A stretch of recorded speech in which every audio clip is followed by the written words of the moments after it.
ಈಗ ಕಾಂಗ್ರೆಸ್ ನಾಯಕರ ಮೇಲೆ ಇಡಿ ದಾಳಿ ಆಗಿರ್ತಕ್ಕಂಥದ್ದು ನಿನ್ನೆಯಷ್ಟೇ ಏನು ಮೂಢ ಹಗರಣ ಆಗಿತ್ತು. ಈಗ ವಾಲ್ಮೀಕಿ ಹಗರಣದ ವಿರುದ್ಧವಾಗಿ ಈ ಒಂದು ಇಡಿ ದಾಳಿ ಆಗಿದೆ ಎನ್ನುವಂಥದ್ದು. ನೋಡಿ, ಎನ್ಫೋರ್ಸ್ಮೆಂಟ್ ಡೈರೆಕ್ಟರೇಟ್ ಮತ್ತು ಇನ್ಕಮ್ ಟ್ಯಾಕ್ಸ್ ಡಿಪಾರ್ಟ್ಮೆಂಟ್ ಸಿಬಿಐ ಇತ್ತೀಚಿನ ವರ್ಷಗಳಲ್ಲಿ ಮೋದಿಯವರು ಅಧಿಕಾರಕ್ಕೆ ಬಂದ ಮೇಲೆ, ಬಿಜೆಪಿ ಅಧಿಕಾರಕ್ಕೆ ಬಂದ ಮೇಲೆ ಒಂದು ತರದ ಸೇಡಿನ ರಾಜಕೀಯ ಮಾಡ್ತಾ ಇದ್ದಾರೆ ಅಂತ ಮೇಲ್ನೋಟಕ್ಕೆ ಅಲ್ಲ, ಸ್ಪಷ್ಟವಾಗಿ ಕಾಣ್ತಾ ಇದೆ. ಕೇವಲ ಕಾಂಗ್ರೆಸ್ ಪಕ್ಷಕ್ಕೆ ಸಂಬಂಧಪಟ್ಟಂತ ಲೀಡರ್ಗಳ ಮನೆಗಳ ಮೇಲೆ ದಾಳಿ ಮಾಡೋದು ಇದು ಸರಿಯಲ್ಲ. ಮಾಡಲಿ, ದಾಳಿ ಮಾಡಿದ ಮೇಲೆ ಅದು ಎನ್ಕ್ವೈರಿ ಆಗಿ ಮೇಲೆ ಇಷ್ಟು ವರ್ಷಗಳಿಂದ ಆಗ್ತಾನೆ ಬಂದಿದಾವಲ್ಲ, ಯಾರ ಮೇಲೆ ಏನು ಕ್ರಮ ತೆಗೆದುಕೊಂಡಿದ್ದಾರೆ? ಅದಕ್ಕೆ ಸುಮ್ಮನೆ ಕಾಂಗ್ರೆಸ್ ಪಕ್ಷದ ಹೆಸರನ್ನ, ಕಾಂಗ್ರೆಸ್ ಪಕ್ಷದ ಶಾಸಕರನ್ನ ನೈತಿಕತೆಯಿಂದ ಕಡಿಮೆ ಮಾಡಲಿಕ್ಕೆ ಇಂಥ ದಾಳಿಗಳನ್ನ ಮಾಡ್ತಾ ಇದ್ದಾರೆ. ಇದು ಪೂರ್ವ ನಿಯೋಜಿತವಾದಂಥದ್ದು, ಇದು ಸರಿಯಲ್ಲ. ಸರ್, ಈಗ ನಿಮ್ಮ ಅಭಿಪ್ರಾಯ ಹೇಗಿದೆ ಅಂದ್ರೆ ವಾಲ್ಮೀಕಿ ಹಗರಣ ಆಗೇ ಇಲ್ಲ, ಅಲ್ಲಿ ಏನು ಸಮಸ್ಯೆ ಆಗಿಲ್ಲ? ನಾನೇನು ಹಾಗೇನು ಹೇಳಿದ್ರಲ್ಲ, ವಾಲ್ಮೀಕಿ ಹಗರಣ ಆಗಿಲ್ಲ, ವಾಲ್ಮೀಕಿ ಹಗರಣದ ಮೇಲೆ ಎನ್ಕ್ವೈರಿ ಆಗಬಾರದು ಅಂತ ಹೇಳಿ ಈಗಾಗಲೇ ರಾಜ್ಯ ಸರ್ಕಾರ ಮಾಡಿದೆ, ಮಾಡ್ತಾ ಇದೆ. ಅದ್ರ ತೆಗೆದುಕೊಳ್ಳಿ, ಅದಕ್ಕೆ ಸಂಬಂಧಪಟ್ಟದೇ ಇರೋಂಥ ಶಾಸಕರ ಮೇಲೆ ಮಾಡಿದ್ರೆ ಎದಕ್ಕೆ ಬರ್ತದೆ? ಅವ್ರೇನ್ ಸಂಬಂಧ? ಇವರೆಲ್ಲ ಶಾಸಕರು ಅಲ್ಲ, ಎಲ್ಲ ಬಳ್ಳಾರಿ ಜಿಲ್ಲೆ. ಹೌದು, ಬಳ್ಳಾರಿ ಜಿಲ್ಲೆ ಶಾಸಕರು ಹಾಗೂ ವಾಲ್ಮೀಕಿ ಹಗರಣಕ್ಕೂ ಏನ್ ಸಂಬಂಧ? ಇದು ಸುಮ್ಮನೆ ಯಾವ್ಯಾವ್ದೋ ಕಾರಣಕ್ಕೆ ಮಾಡಿದ್ರೆ ಗೊತ್ತಿಲ್ಲ. ಹೊರಗೆ ಬರಲಿ, ತನಿಖೆ ಆಗಿ. ನನಗೇನು ಈ ಮಾಡ್ತಾ ಇದಾರಲ್ಪ, ತನಿಖೆ ಮಾಡಿ ಹೇಳಿ ಅವರು. ಅಂದ್ರೆ ಈ ಹಣ ಪ್ರತ್ಯಕ್ಷವಾಗಿ ಪರೋಕ್ಷವಾಗಿ ಚುನಾವಣೆಗೆ ಬಳಕೆ ಆಗಿದೆ ನನಗೆ ಗೊತ್ತಿಲ್ಲ, ಅದೆಲ್ಲ ಸುಳ್ಳು. ಬಿಜೆಪಿಯವರು ಯಾರು ಹಣ ಖರ್ಚು ಮಾಡಿಲ್ವಾ ರಾಜಕಾರಣಕ್ಕೆ? ನೋಡಿ, ಇದು ನಾನು ಈಗಾಗಲೇ ಸ್ಪಷ್ಟಪಡಿಸ್ತೇನೆ. ಕಾಂಗ್ರೆಸ್ ಪಕ್ಷದ ಹೆಸರನ್ನ, ಕಾಂಗ್ರೆಸ್ ಪಕ್ಷದ ಲೀಡರ್ಸ್ಗಳನ್ನ ಹೆಸರನ್ನ ಕೆಡಿಸಲಿಕ್ಕೆ ಇದೊಂದು ದುರುದ್ದೇಶದಿಂದ ಮಾಡಿದಂತೂ ನನ್ನ ಅಭಿಪ್ರಾಯ.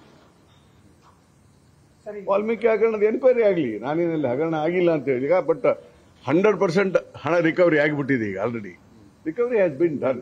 ಅವ್ರು ಯಾರು ಎಸಗಿದ್ದಾರೆ ಕೇಸ್ ಮಾಡೇ ಮಾಡ್ತಾರೆ. ಇಡಿಗೆ ಏನ್ ಸಂಬಂಧ ಇದೆ? ಓಕೆ ಸರ್, ಈಗ ಜಾತಿ ಜನಗಣತಿ ವಿಚಾರವಾಗಿ ನಿನ್ನೆಯಷ್ಟೇ ಏನು ಕಾಂಗ್ರೆಸ್ ಹೈಕಮಾಂಡ್ ಒಂದು ತೀರ್ಮಾನವನ್ನು ಕೊಡುತ್ತೆ. ಅದನ್ನ ಸಿದ್ದರಾಮಯ್ಯನವರು ಕೂಡ ಹೇಳ್ತಾರೆ. ಇದು ಒಂದು ರೀತಿ ಸಿದ್ದರಾಮಯ್ಯನವರಿಗೆ ಹಿನ್ನಡೆ ಆಯ್ತಾ ಅನ್ನುವಂಥದ್ದು? ಖಂಡಿತವಾಗಿ ಸನ್ಮಾನ್ಯ ಸಿದ್ದರಾಮಯ್ಯನವರಿಗೆ ಇದು ಹಿನ್ನಡೆ ಅಲ್ಲ, ಅಥವಾ ಅವರ ಸರ್ಕಾರಕ್ಕೆ ಹಿನ್ನಡೆ ಅಲ್ಲ.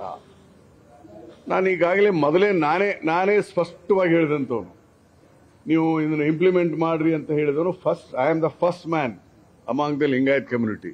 ಇದನ್ನಂದ್ರೆ ವರದಿ ಪ್ರಕಟಣೆ ಮಾಡಿ ಅಂತ ಹೇಳಿದವನು I am the first man. ಪ್ರಕಟಣೆ ಮಾಡಲೇಬೇಕು ಅಂತ ಮುಖ್ಯಮಂತ್ರಿ ಒತ್ತಾಯ ಮಾಡಿ ಮಾಡಿಸಿದ್ರಲ್ಲಿ ನಾನು ಒಬ್ಬ. ಎದಕ್ಕೆ? ಸತ್ಯ ಹೊರಗೆ ಬರಲಿ, ಏನಿದೆ ಅದನ್ನ ನೋಡ್ಕೊಳ್ಳಿ. ಸರಿ ಇಲ್ಲ ಅಂದ್ರೆ ಅದನ್ನ ತಿದ್ದುಪಡಿ ಮಾಡ್ಲಿಕ್ಕೆ ಅವಕಾಶ ಇರ್ತದಲ್ಲ. ಈಗ ಸಂವಿಧಾನದ ತಿದ್ದುಪಡಿ ಮಾಡ್ತೀವಂತೆ, ಈ ಸಮೀಕ್ಷೆ ತಿದ್ದುಪಡಿ ಮಾಡ್ಲಿಕ್ಕಾಗಲ್ವಾ? ಅದಕ್ಕೆ ಲಿಂಗಾಯತರು, ಒಕ್ಕಲಿಗರು ಮತ್ತು ಬೇರೆ ಬೇರೆ ಸಮುದಾಯಗಳು ನಾವು ಸರಿ ಇಲ್ಲ, ಈಗ ಸಮೀಕ್ಷೆ 10 ವರ್ಷದಿಂದ ಮಾಡಿದಿರಿ, ಸರಿಯಾಗಿ ಮಾಡಿಲ್ಲ ಅನ್ನೋದು ಅವ್ರ ಅಭಿಪ್ರಾಯ ಇದೆ.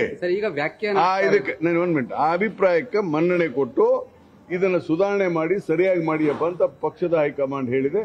ಅದನ್ನ ಸನ್ಮಾನ್ಯ ಸಿದ್ದರಾಮಯ್ಯನವರು ಮತ್ತು ನಮ್ಮ ಸರ್ಕಾರ ಒಪ್ಕೊಂಡಿದೆ. ಹೀಗಾಗಿ ಇದು ಸಿದ್ದರಾಮಯ್ಯನವರು ಹಿನ್ನಡೆ ಆಗಿಲ್ಲ. In fact Siddaramaiah one of the best chief minister in social engineering. ಹೀಗಾಗಿ ಅವ್ರು ಮಾಡ್ತಾ ಇರುವಂತ ಕ್ರಮ ಸರಿ ಇದೆ. ಸರ್, ಈಗ ವ್ಯಾಖ್ಯಾನ ಆಗ್ತಾ ಇರ್ತಕ್ಕಂಥದ್ದು ಪ್ರಬಲ ಸಮುದಾಯಗಳ ಒತ್ತಾಯಕ್ಕೆ ಏನು ಕಾಂಗ್ರೆಸ್ ಹೈಕಮಾಂಡ್ ಮಣಿದಿದೆ.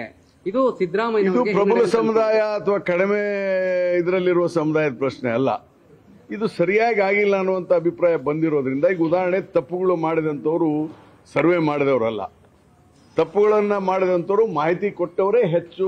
ಮಾಹಿತಿ ಕೊಟ್ಟವ್ರದ್ದು 90% ತಪ್ಪಿದ್ರೆ ಒಂದು 10% ಸರ್ವೆ ಮಾಡಿದವರು ತಪ್ಪಿರ್ಬೋದು.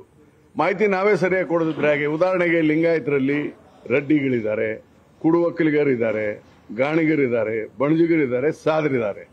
ಇವರೆಲ್ಲ ಶೈವ ಪದ್ಧತಿಯ, ಲಿಂಗಾಯತ್ ಪದ್ಧತಿಯ ಜನ. ಅದೇ ತರ ವೈಷ್ಣವಿ ಪದ್ಧತಿಯಲ್ಲಿ ಇದೇ ಜನ ಇದ್ದಾರೆ, ರೆಡ್ಡಿಗಳು, ಸಾದ್ರು. ಇವರೆಲ್ಲ ಬರೆಸುವಂತಹ ಸಂದರ್ಭದಲ್ಲಿ ಅವರು ಸ್ಪಷ್ಟವಾಗಿ ಲಿಂಗಾಯತ ಬರೆದು ಉಪಜಾತಿನ ಕರೆಕ್ಟ್ ಆಗಿ ಬರೆದಿದ್ರೆ ಈ ಸಮಸ್ಯೆ ಬರ್ತಿರ್ಲಿಲ್ಲ. ಹಲವಾರು ಕಾರಣಕ್ಕೆ ಇದೆಲ್ಲ ಆಗಿದೆ. ಅದಕ್ಕೆ ಇದನ್ನ ಸರಿಯಾದಂತ ಮುಂದಿನ ಸರ್ವೆ ಮಾಡುವಂತ ಸಂದರ್ಭದಲ್ಲಿ ಆಯಾ ಸಮುದಾಯಗಳ ಮುಖಂಡರು ಇವತ್ತು ಸರಿಯಾಗಿ ಬರೆಸ್ರಿ ಅಂತ ಹೇಳ್ತಾರೆ. ಉದಾಹರಣೆಗೆ ರೆಡ್ಡಿ ಲಿಂಗಾಯತರಿದ್ದಾರೆ ಸುಮಾರು 8-9 ಜಿಲ್ಲೆಯಲ್ಲಿ, ಚಿತ್ರದುರ್ಗದಿಂದ ಹಿಡಿದು ಬೀದರ್ವರೆಗೆ ಮತ್ತು ಈ ಕಡೆ ಹಾವೇರಿಯಿಂದ ಹಿಡಿದು ಬಿಜಾಪುರದವರೆಗೆ ರೆಡ್ಡಿ ಲಿಂಗಾಯತರಿದ್ದಾರೆ. ಅದಕ್ಕೆಲ್ಲ ನಮ್ಮ ರೆಡ್ಡಿ ಲಿಂಗಾಯತರ MLAಗಳು 7-8 ಜನ ಇದ್ದಾರೆ. ಈಗ ಅವರೆಲ್ಲರೂ ಸೇರಿಬಿಟ್ಟು ಅದು ಸರಿಯಾಗಿ ರೆಡ್ಡಿ ಲಿಂಗಾಯತ ಅಂತ ಬರ್ಸಿಯಪ್ಪ ಅಂತ ನಾವೆಲ್ಲ ಹೇಳ್ತೇವೆ. ಅದೇ ತರ ಬೇರೆ ಬೇರೆ ಈ ಶಂಕರ ಬಿದಿರಿ ಇದ್ದಾರೆ, ವೀರಶೈವ ಲಿಂಗಾಯತ ಮಹಾಸಭೆ ಶಾಮನೂರು ಇದ್ದಾರೆ, ಅವರೆಲ್ಲ ಸರಿಯಾಗಿ ಬರೆಸಿಯಪ್ಪ ಅಂತ ಹೇಳಿ. ಅದೇ ತರ ಒಕ್ಕಲಿಗರು ಕೂಡ ಸರಿಯಾಗಿ ಬರೆಸಿ ಅಂತ ಹೇಳಿ. ಒಕ್ಕಲಿಗರಲ್ಲೂ ಕೂಡ ಉಪಜಾತಿಗಳಿದಾವಲ್ಲ. ಈಗ ಉದಾಹರಣೆ ಕುಂಚಿಟಿಗರಿದ್ದಾರೆ. ಈಗ ಕುಂಚಿಟಿಗರು ಅಂತ ಬರ್ಸಿದ್ರೆ ಏನಂತ ತಿಳ್ಕೋಬೇಕು. ಅದಕ್ಕೆ ಇವೆಲ್ಲ ಸರಿಯಾಗಿ ಬರ್ಕೊಂಡ್ರೆ ಸರಿಯಾದಂತ ಆಗುತ್ತೆ. ಸರ್, ಹಾಗಿದ್ರೆ ಕಳೆದ ಬಾರಿ ಮಾಡುವಂತಹ ಸಂದರ್ಭದಲ್ಲಿ ಸಿದ್ದರಾಮಯ್ಯನವರು ಕೆಲವು ಪ್ರಬಲ ಜಾತಿಯ ನಾಯಕರನ್ನ ಪರಿಗಣನೆಗೆ ತೆಗೆದುಕೊಳ್ಳಿಲ್ಲ. ಉದಾಹರಣೆಗೆ DK ಶಿವಕುಮಾರ್ ಇರಬಹುದು, ಶಾಮನೂರು ಶಿವಶಂಕರಪ್ಪನವರು ಇರಬಹುದು, ಇವರನ್ನ ಪರಿಗಣನೆಗೆ ತೆಗೆದುಕೊಳ್ಳದೆ ಅದು ಪ್ರಶ್ನೆ ಉದ್ಭವಿಸೋದಿಲ್ಲ. ಇಲ್ಲಿ ಲೀಡರ್ಗಳನ್ನ ಪರಿಗಣನೆ ಯಾಕೆ ತಗೋಬೇಕು? ಸರ್ವೆ ಮಾಡಕ್ ಹೋದಂತ ಸರ್ವೆ ಮನೆಗಳಲ್ಲಿ ಯಾರು ಸರ್ವೆ ಮಾಡಿಸ್ತಾರೆ ಅವ್ರ ಪರಿಗಣನೆ ತಗೋಬೇಕು. ಅದಕ್ಕೆ ಅಲ್ಲಿ ಸರಿಯಾಗದಕ್ಕೆ DK ಶಿವಕುಮಾರ್ ಆಗಲಿ ಶಾಮನೂರ್ ಆಗಲಿ ಆಕ್ಷೇಪಣೆ ಮಾಡಿದ್ರಲ್ಲಿ ತಪ್ಪಿಲ್ಲ. ಈಗ ಸರಿ ಮಾಡ್ತಾ ಇದ್ದಾರೆ. ಸರ್, ಈಗ ಪ್ರಶ್ನೆ ಸರ್, ಒಂದು ವರದಿ ಆಗಿದೆ, ಈಗ ಇನ್ನೊಂದು ಹೊಸ ವರದಿ ಮಾಡ್ತಾ ಇದ್ದಾರೆ. ಎರಡನೇ ವರದಿಯನ್ನು ಒಪ್ಕೊಳ್ತಾರೆ ಅನ್ನೋದು ಏನ್ ಗ್ಯಾರಂಟಿ? ಸರ್ಕಾರದ ಹಣ ನೀವೆಲ್ಲ ಅಲ್ಲ, ನೀವು ಒಂದು ನಿಮಿಷ, ಈ ತರ ನಾವು ನಕಾರಾತ್ಮಕವಾಗಿ ವಿಚಾರ ಮಾಡೋದು ಸರಿಯಲ್ಲ. ಈಗ ನಾವು ಸ್ಪಷ್ಟವಾಗಿ ಸೈನ್ ಮಾಡಿಸಿ ಎಲ್ಲ ಈ ಸರಿ ಆಧಾರ್ ಕಾರ್ಡ್ ಹಾಕಿ ಎಲ್ಲ ಕೆಲವು ಸಲಹೆಗಳನ್ನು ಕೊಡ್ತಾ ಇದ್ದೀನಿ. ಅವ್ರದ್ದು ಆಧಾರ್ ಕಾರ್ಡ್ ಹಾಕಿ ಇದನ್ನ ಪ್ರಿಂಟ್ ಮಾಡಿ ಅವ್ರ ಸಿಗ್ನೇಚರ್ ಮಾಡ್ಕೊಡ್ಬೇಕು ಈ ಸಾರಿ ಫಾರ್ಮ್ ಅಲ್ಲಿ. ಯಾರು ಮನೆಯವರು ಮಾಹಿತಿ ಕೊಡೋದು. ಮತ್ತೆ ಅವರು ಆಧಾರ್ ಕಾರ್ಡ್ ಹಾಕಿ ಆಧಾರ್ ಲಿಂಕ್ ಹಾಕಿ ಮತ್ತು ಅವರೇ ಸಿಗ್ನೇಚರ್ ಮಾಡಿಕೊಟ್ಮೇಲೆ ನಾವು ಒಪ್ಲೇಬೇಕಾಗುತ್ತಲ್ಲ. ಅದಕ್ಕೆ ಕೆಲವು ಸುಧಾರಣೆಗಳನ್ನು ತರ್ತಾ ಇದ್ದೀವಿ. There will be Aadhaar. ನನಗೆ ಗೊತ್ತಿರೋ ಮಟ್ಟಿಗೆ ನಾನು ಕೊಟ್ಟಿರೋಂಥ ಸಲಹೆ, ಪ್ರತಿಯೊಬ್ಬ ವ್ಯಕ್ತಿಯ ಆಧಾರ್ ಕಾರ್ಡ್ ಅನ್ನ ಫಾರ್ಮ್ ನಲ್ಲಿ ತುಂಬಬೇಕು, ಸಿಗ್ನೇಚರ್ ಅನ್ನ ತೆಗೆದುಕೊಳ್ಬೇಕು. ಹೀಗಾಗಿಬಿಟ್ರೆ ಯಾವುದೋ ಸಮಸ್ಯೆ ಇಲ್ವಲ್ಲ, ಅದನ್ನ ಮಾಡ್ತಾರೆ. Thank you. ಹೈಕಮಾಂಡ್ ಭೇಟಿ ಇದೆ ಸರ್, ಸಚಿವ ಸಂಪುಟ ಏನಾದರೂ ಚರ್ಚೆ ಆಗುವಂತ ಗೊತ್ತಿಲ್ಲ ನೋಡಿ. ಇವೆಲ್ಲ ಊಹಾ ಆಕಾಂಕ್ಷಿ ಇದ್ದೀರಾ? ನೋಡಿ, ಒಂದ್ ನಿಮಿಷ, ಇವೆಲ್ಲ ಊಹಾಪೋಹ. ಪಕ್ಷದ ಹೈಕಮಾಂಡ್ ಏನ್ ತೀರ್ಮಾನ ಮಾಡುತ್ತೆ, ಮುಖ್ಯಮಂತ್ರಿಗಳು ಏನ್ ತೀರ್ಮಾನ ಮಾಡ್ತಾರೆ ಅವ್ರಿಗೆ ಬಿಟ್ಟಂತ ವಿಚಾರ. ಈಗ ನನ್ನ ವೈಯಕ್ತಿಕ ವಿಚಾರದಲ್ಲಿ ಮಂತ್ರಿ ಮಾಡಬೇಕು ಬಿಡೋದು ಮುಖ್ಯಮಂತ್ರಿಗಳಿಗೆ ಪಕ್ಷದ ವರಿಷ್ಠರು ಬಿಟ್ಟಿದ್ದು. ನಾನೇನು ಹೊಸಬನಲ್ಲ. ನಾನು 7-8 ಸಾರಿ ಆರಿಸಿ ಬಂದಂತವನು. I am also very senior. ನಾನು 1985ದಿಂದ MLA ಆದಂತವನು, MP ಆದಂತವನು, 8 ಸಾರಿ ಆರಿಸಿ ಬಂದವನು. ಹೀಗಾಗಿ ಈ ಪಕ್ಷಕ್ಕೆ ನನ್ನ ಸೇವೆ ಅಗತ್ಯ ಇದೆ ಅಂದ್ರೆ ಮಾಡ್ಲಿ, ಅಗತ್ಯ ಇಲ್ಲ ಅಂದ್ರೆ ಬಿಡ್ಲಿ. It is up to the party to decide. Thank you. News first, ನಿರ್ಭೀತಿಯಿಂದ ನಿಮ್ಮ ಪರವಾಗಿ.